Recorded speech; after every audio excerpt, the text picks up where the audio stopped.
Hey everyone, once again, welcome back to my channel. Today's session is really important because I'll be covering 25 most important and frequently asked MCQs from CBSE. It will help you to understand your concept, plus it will give you a quick revision of what you have learned. So let's get started with our first MCQ question. The enzymes pepsin and trypsin are secreted respectively by, जो आपकी enzymes होती है pepsin and trypsin, वो किसके through secrete होती है? Stomach and pancreas, salivary gland and stomach, liver and pancreas, and liver and salivary gland. So इसका answer क्या होगा? इसका आंसर होगा आपका स्टमक एंड पेनक्रियाज। जो आपके पेप्सिन और ट्रिप्सिन ग्लैंड्स एंजाइम्स होती हैं वो आपकी स्टमक और पेनक्रियाज के थ्रू निकलती है। Okay, second question is, among the following choose the correct option which includes the organisms that have a holozoic mode of nutrition. So इनमें से आपको चूज करना है कि कौन से ऑर्गेनिजम्स में होलोजोइक मोड ऑफ न्यूट्रिशन पाया जाता है। Option A plasmodium and amoeba, option B parakeet and amoeba, option C paramecium and plasmodium, या option D paramecium and parasite. तो इसका करेक्ट आंसर क्या होगा? इसका करेक्ट आंसर होगा B, parakeet and amoeba. Okay, so these organisms follow holozoic mode of nutrition. Now question number 3, the enzymes contained in pancreatic juice help in the digestion of, जो आपके enzymes होती हैं pancreatic juice में, वो किसके digestion के में help करती हैं? Fats and carbohydrates, proteins and fats, protein and carbohydrate, और प्रोटीन फैट्स एंड कार्बोहाइड्रेट्स। सो इसका आंसर, जो लोग सोच रहे हैं कि प्रोटीन एंड कार्बोहाइड्रेट्स होगा, वो भी नहीं होगा, वो रॉन्ग है। प्रोटीन एंड फैट्स होगा, वो भी गलत है। इसका आंसर होगा डी, क्योंकि ये तीनों का डाइजेशन करता है। जो पैनक्रियाटिक जूस होता है वो आपका प्रोटीन्स, फैट्स एंड कार्बोहाइड्रेट्स तीनों के डाइजेशन में हेल्प करता है। सो आपका करेक्ट ऑप्शन क्या होगा? Option number D. Now moving to the fourth question, which of the following help in protecting the inner lining of the stomach of the from the harmful effect of hydrochloric acid? तो जो आपका HCl होता है, जो आपके stomach में present होता है, उससे क्या चीज ऐसी होती है जो आपके स्टमक की इनर लाइनिंग को प्रोटेक्ट करती है? म्यूकस, पेप्सिन, ट्रिप्सिन और बाइल। सो इसका आंसर क्या होगा? इसका आंसर होगा mucus, because mucus is the protecting layer which is situated inside your inner lining of the stomach to protect you from the harmful effect of HCl or hydrochloric acid. Now question number 5, which of the following are energy foods? So carbohydrates and fats, proteins and mineral salts, vitamins and minerals, water and roughage. So इस question को थोड़ा सा आप समझिए कि हमसे पूछा है एनर्जी गिविंग फूड, तो सारे ही फूड हमें थोड़ी बहुत एनर्जी तो प्रोवाइड करते ही हैं, बट उसमें जो न्यूट्रिएंट्स होते हैं वो कौन से होते हैं जो एनर्जी प्रोवाइड करते हैं? कार्बोहाइड्रेट या फैट प्रोवाइड करता है एनर्जी, प्रोटीन्स या मिनरल सॉल्ट्स हमें एनर्जी प्रोवाइड करता है, विटामिन मिनरल्स प्रोवाइड करता है, या वाटर एंड रफेज प्रोवाइड करता है? So basically water and roughage आपका डाइजेशन में हेल्प बहुत करता है। जैसे कभी हमारे कॉन्स्टिपेशन हो जाता है तो हमें रफेज की जो क्वांटिटी होती है अपने डाइट में उसको थोड़ा सा इंक्रीज करना पड़ता है। विटामिन मिनरल्स आपके ग्रोथ में हेल्प करते हैं, प्रोटीन एंड मिनरल सॉल्ट्स आपके एक्सक्रीशन वाले प्रोसेस में हेल्प करते हैं, बट एनर्जी गिविंग जो फूड होते हैं वो होते हैं कार्बोहाइड्रेट्स एंड फैट्स। तो आपका करेक्ट ऑप्शन होगा option A, carbohydrates and fats are the following energy giving foods. Next is question 6, in which mode of nutrition an organism drives its food from the body of another living organism without killing it? तो ऐसा कौन सा organism होता है जो अपना nutrition drive करता है दूसरे की बॉडी पर रहकर, मगर उसको वो किल नहीं करता, उसको मारता नहीं है? तो ऐसा कौन सा ऑर्गेनिज्म है? कौन सा न्यूट्रिशन है? I am so sorry. Saprophytic nutrition है, पैरासिटिक न्यूट्रिशन है, होलोजोइक न्यूट्रिशन है, और ऑटोट्रोफिक न्यूट्रिशन है? कौन सा न्यूट्रिशन है इसमें से? इसमें से आपका जो होस्ट होता है ना, होस्ट पे जो ऑर्गेनिज्म अपना फूड को फीड करता है अपने आप को फीड करता है विदाउट किलिंग द होस्ट, सो वो होता है आपका पैरासिटिक न्यूट्रिशन। इसका ऑप्शन क्या हो जाएगा? Option B. Now question number 7, the mode of nutrition found in fungi is. जो आपके जो फंजाई में न्यूट्रिशन पाया जाता है वो कौन सा होता है? Parasitic nutrition, holozoic nutrition, autotrophic nutrition और saprophytic nutrition. Which nutrition is found in fungi? The nutrition which is found in fungi is saprophytic nutrition. D. Option D is Option D is the correct answer of 7th MCQ question. Now moving to the next question. Roots of the plants absorb water from the soil through the process of diffusion, transpiration, osmosis, none of these. So अगर आप लोग सोच रहे हो कि इसका answer transpiration होगा, तो ट्रांसपिरेशन बिल्कुल नहीं होगा। वो आपका वाटर को रूट्स से आपके अदर पार्ट में पहुंचाने में हेल्प करता है। वो एक मूवमेंट होता है, वाटर आपका जब नीचे से ऊपर जाता है, फ्रॉम रूट टू शूट जाता है, उस प्रोसेस को हम ट्रांसपिरेशन कहते हैं। और अगर डिफ्यूजन सोच रहे हो तो डिफ्यूजन भी रॉन्ग आंसर होगा, क्योंकि इसमें सेमी परमिएबल मेम्ब्रेन के थ्रू आपका जो डिफ्यूजन है वो नहीं होता है। इसमें क्या होता है, सारा ही जो higher concentration to lower concentration होता है वैसा जाता है आपका मूवमेंट। बट ऑस्मोसिस में ऐसा नहीं होता है। ऑस्मोसिस में आपकी सेमी परमिएबल मेम्ब्रेन होती है, जो आपका सिलेक्टेड न्यूट्रिएंट्स या सिलेक्टेड ऑब्जेक्ट्स को ही आपको इधर उधर ट्रांसपोर्ट करने में हेल्प करता है। तो इसका करेक्ट ऑप्शन क्या होगा? Osmosis. Now question number 9, in amoeba food is digested in the. Amoeba में फूड कहाँ पर डाइजेस्ट होता है? फूड वैक्यूल में, माइटोकॉन्ड्रिया में, स्यूडोपोडिया में या फिर क्लोरोप्लास्ट में। सो इसका जो अमीबा का जो फूड है वो कहाँ पे डाइजेस्ट होता है? फूड वैक्यूल में। हमेशा फूड वैक्यूल में वो पहले फूड आता है, तो उसके बाद वो उसमें कुछ प्रोसेस होती है जिससे सारे जो न्यूट्रिएंट्स हैं उसके वो अमीबा को मिल जाते हैं, और उसके बाद वो वैक्यूल को अपने सीडोपोडिया को ओपन करके उस वैक्यूल को आउट कर देता है, जिससे आपका जो फूड का डाइजेशन है वो उस वैक्यूल के अंदर हो जाता है। जितने भी इंपॉर्टेंट न्यूट्रिएंट्स होते हैं वो अमीबा एब्जॉर्ब कर लेता है। Now question number 10, which of the following events in the mouth cavity will be affected if salivary amylase is lacking in the saliva? जो आपकी सलाइवरी अमाइलेज होती है, अगर वो आपकी माउथ कैविटी में लैक कर रही है तो उससे क्या होगा? Option A, starch breaking down food into sugar, starch breaking down into sugar. B, protein breaking down into amino acids. C, absorption of vitamins. और D, fat breaking down into fatty acid and glycerol. So इसका correct answer क्या होगा? इसका correct answer होगा starch breaking down into sugars. Now question number 11, the contraction and expansion movement of the walls in the food pipe is called। जो आपका food pipe होता है उसमें कंट्रैक्शन और एक्सपेंशन का जो मूवमेंट होता है, रिदमिक मूवमेंट होता है, वो उस मूवमेंट को हम क्या कहते हैं?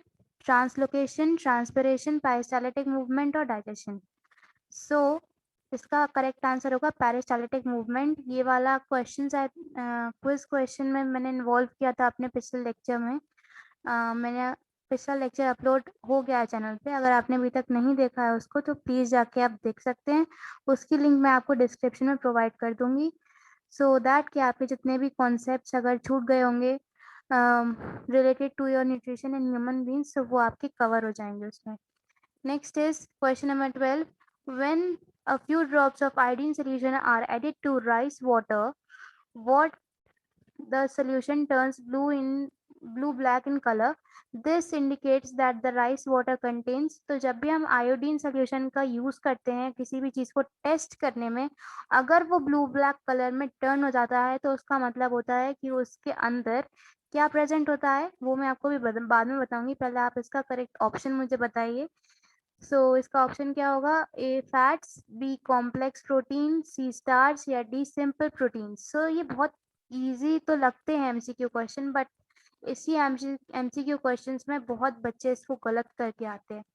तो जो हमारा आयोडीन सोल्यूशन है वो जब ब्लू ब्लैक होता है, किसी भी सब्सटेंस को जब हम टेस्ट करते हैं और आयोडीन सोल्यूशन का हम यूज कर रहे हैं, अगर वो ब्लू ब्लैक में टर्न हो जाता है तो that means the following substance contains starch in it, so that's why the color of the solution turns into blue black in color. Okay. 13 question. The exit of unabsorbed food material is regulated by liver, anus, small intestine और anal sphincter. So इन चारों option में से कौन सा correct होगा? जो exit होता है हमारा अनएब्जॉर्ब्ड फूड का, वो कहाँ पे रेगुलेट होता है? लिवर में, एनस में, स्मॉल इंटेस्टाइन में या एनल स्फिंक्चर में?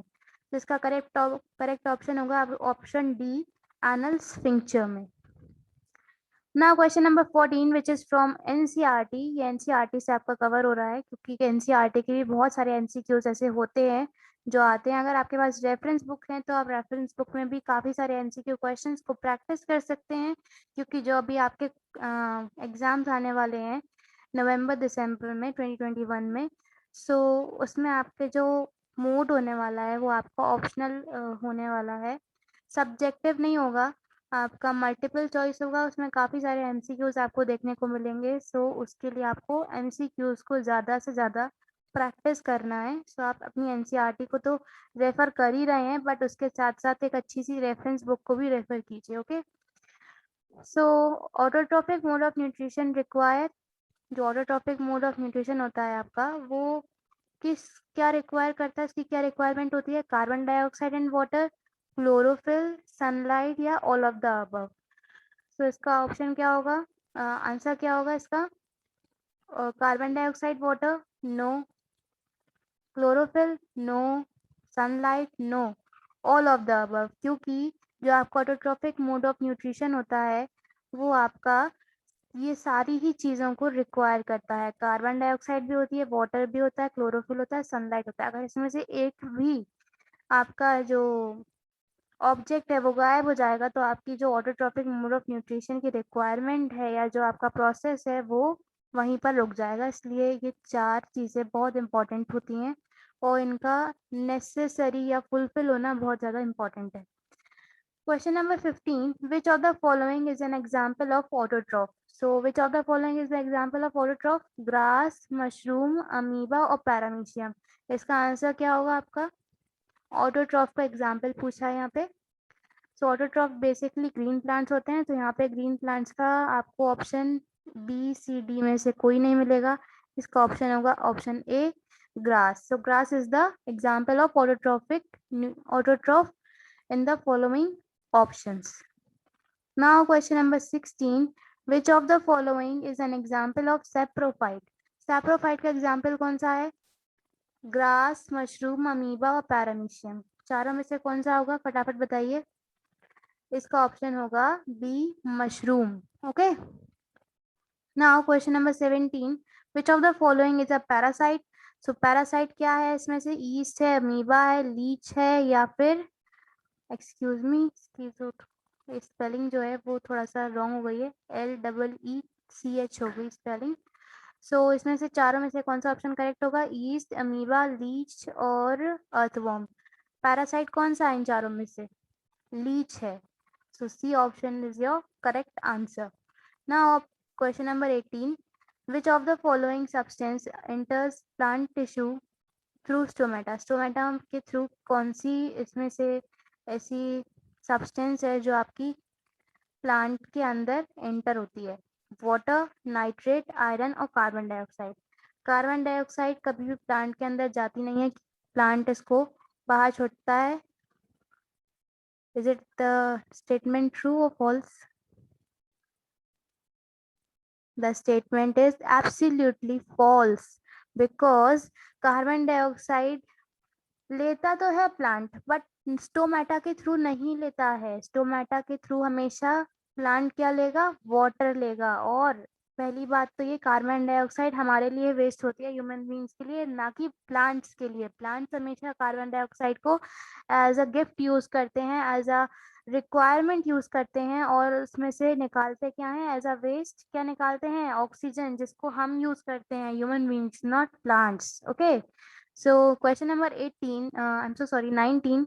Just after photosynthesis, carbohydrate is converted into which of the following?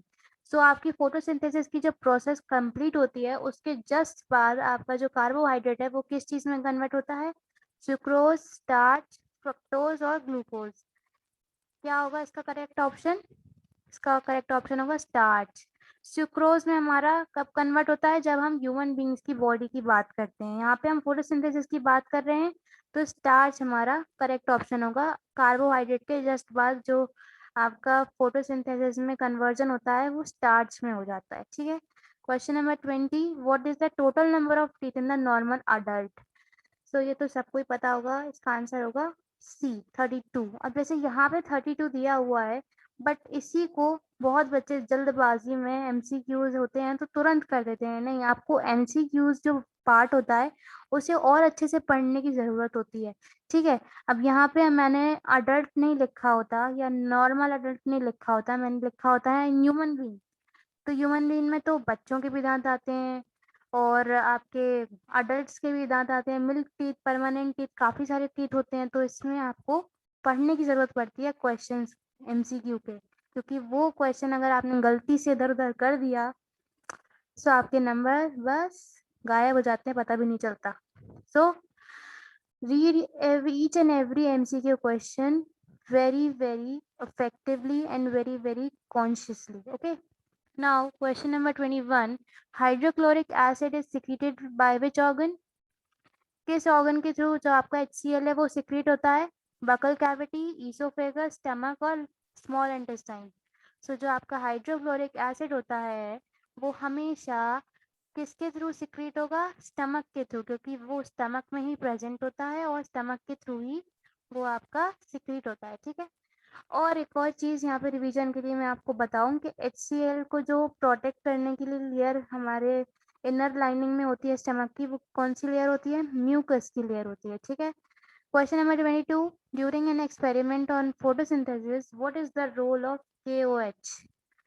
आपका KOH का क्या रोल होता है आपका फोटोसिंथेसिस में? बहुत इंपॉर्टेंट क्वेश्चन है ये आपके कई बार CBSE में पूछे गए हैं और हो सकता है कि इस बार चांसेस हैं कि आपका बहुत ज़्यादा डीपली आने वाला है। तो आपको पढ़ना तो पड़ेगा ही अच्छे से, और जो आपके MCQs हैं उसको ज़्यादा से ज़्यादा प्रैक्टिस करनी पड़ेगी, क्योंकि जो आपके फर्स्ट बोर्ड होंगे वो आपके पूरे ऑब्जेक्टिव टाइप होने वाले हैं। सो इसका करेक्ट ऑप्शन क्या होगा?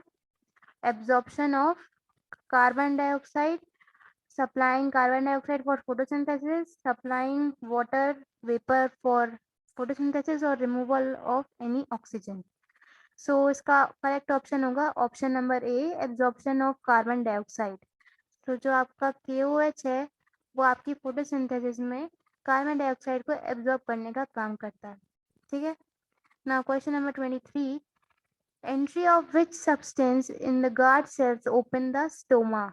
तो जो आपका स्टोमा होता है गार्ड सेल्स में प्रेजेंट होता है, तो स्टोमा को कौन खोलता है? ऐसा कौन सी सब्सटेंस है इनमें से जो आपके स्टोमा को खोलने में हेल्पफुल रहती है? सो आपकी स्टोमा को खोलने के लिए हेल्पफुल रहता है वाटर, क्योंकि जब आपकी जो गार्ड सेल होती हैं, मैंने आपको ऑलरेडी बता रखा है कि जो गार्ड सेल होती हैं वो जब स्वेल हो जाती हैं, स्वेल अप हो जाती हैं, तो उसमें से जो ओपनिंग है आपके स्टोमेटा की वो हो जाती है। अगर वो श्रिंक हो जाती हैं तो आपकी जो स्टोमेटल ओपनिंग है वो भी क्लोज हो जाती है। ओके। सो इसका करेक्ट ऑप्शन क्या होगा? Option D, water is helpful in the opening of guard cells in stomata. Now question number 24, animals store food in the form of the following. So जो आपके एनिमल्स होते हैं वो किस फॉर्म में अपने फूड को स्टोर करते हैं बॉडी में? कार्बोहाइड्रेट, स्टार्च, ग्लाइकोजन और ग्लूकोज। तो इस चारों में से किस फॉर्म में फूड को स्टोर करते हैं एनिमल्स? तो इसका ऑप्शन क्या होगा correct? Glycogen. Animals always store their food in the form of glycogen. Okay. Now question number 25 and the last MCQ question of this session. Which of the following plants take up carbon dioxide at night to make an intermediate for photosynthesis? So इसमें से ऐसा कौन सा plant है जो आपका carbon dioxide रात में लेता है? कैक्टस, मैंगो, ग्रास और कॉटन। कैक्टस लेता है कि नहीं लेता है? कुछ पता नहीं है, इसका करेक्ट आंसर क्या होगा? मैंगो तो नहीं लेता है। ग्रास लेती होगी? ग्रास तो नीचे जमीन में रहती है, हो सकता लेती हो। कॉटन, कॉटन भी हो सकता है, सबसे अलग लग रहा है। बट इसका करेक्ट ऑप्शन जो आंसर होगा वो होगा कैक्टस, क्योंकि कैक्टस में क्या होता है, आपकी लीव्स प्रेजेंट नहीं होती हैं, आपके कैक्टस में होता है स्पाइंस, कांटे होते हैं, तो वो आपकी जो जितना भी वाटर रिक्वायरमेंट है ना कैक्टस में, वो आपके as compare to your green plants, normal green plants, इसमें स्पाइंस नहीं होती हैं। सो उसके कंपैरिजन में आपका जो कैक्टस है वो उसकी वाटर रिक्वायरमेंट बहुत ज़्यादा कम होती है। तो आपने देखा भी होगा कि कैक्टस जो होता है वो बेसिकली आपका जो डेजर्ट एरियाज होते हैं या ड्राई एरियाज होते हैं, वहाँ पे कैक्टस की ग्रोथ होती है हमेशा। ओके, सो या this was the session, and if you enjoyed the session, please like your session and don't forget to share this MCQ session with your friends also, so that कि उनका भी अच्छे से रिवीजन हो जाए, जो भी उन्होंने टॉपिक्स छोड़ दिए हैं न्यूट्रिशन में। ये सिर्फ न्यूट्रिशन का था एमसीक्यूज, अभी रेस्पिरेशन, एक्सक्रीशन, ट्रांसपोर्टेशन का भी आपका एमसीक्यू पार्ट आने वाला है, बट उसके पहले पहले मैं उसके लेक्चर्स को अपलोड करूंगी, उसके बाद आपका एमसीक्यू क्वेश्चंस कराऊंगी। सो अभी तक अगर आपने फर्स्ट अपना चैप्टर नहीं कंप्लीट किया है, सो प्लीज़ उसका जो लिंक है, फर्स्ट, सेकेंड और थर्ड लेक्चर, ये तीनों ही लेक्चर आपके फर्स्ट चैप्टर के हैं, जो कि है आपका न्यूट्रिशन। सो इससे आप जाके अपना जो भी लेक्चर है या कंसेप्ट है उसको आप कंप्लीट कर सकते हैं, ठीक है।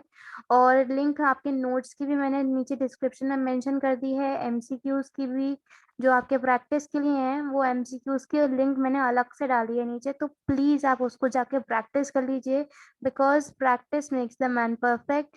The more you practice MCQ questions, the more marks you will get in your CBSE boards. Okay, now last link of the session is important questions। तो जो questions हैं आपके subjective questions हैं, उनकी भी link मैं आपको नीचे description में provide कर दूंगी, so that आपके जो भी बीच बीच के जो भी topics या कुछ ऐसा concept होते हैं ना, वो छूट जाते हैं, और वैसे वो important होते हैं, अगर आपसे छूट गए तो वो आपको revision में help करेंगे, ठीक है। So now we will be meeting in our next video. Till then, take care and bye.